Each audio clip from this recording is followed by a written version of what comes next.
لك ابراهيم بن ادهم رحمت الله عليه دا یو لوی ولی تیر شوی دی. دی وایي چې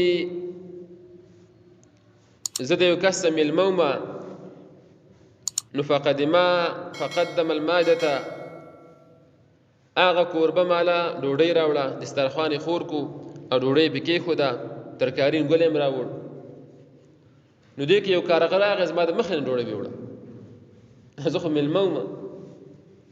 نو فتبعته، ما پسې منډې کړې که چې چېرته ځي اوس. تعجبا، تعجب مې کاوه چې دونه جرأتمن دغه و، دا دونه مټور و دا کارغه چې زما د مخې نه ډوډۍ ویوړه. نو زه پسې روان شوم. د الله پاک اولیاو ته الله شنه دغه شیانو حکمتونه ښیي. ما پسې منډې وانې، فنزل فی بعض التلال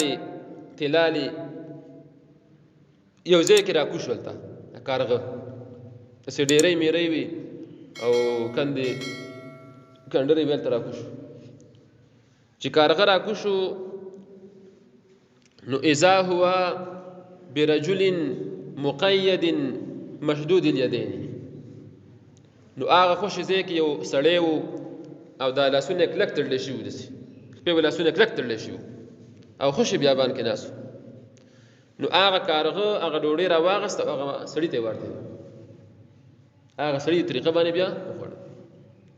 نو زه پوه شوم چې دې کارغه ځان دپاره نه و راوړي، هغه د الله پاک یو مخلوق و، پوه شوې، هغه سړی انسان و چې وس داسې نه کېده، هغه دپاره الله پاک هغه کارغه وسیله که او هغه ډوډۍ د میلمه د مخې نه راوړه. دا پیدا شوه که دا نقصان شو؟ پیدا شوه که.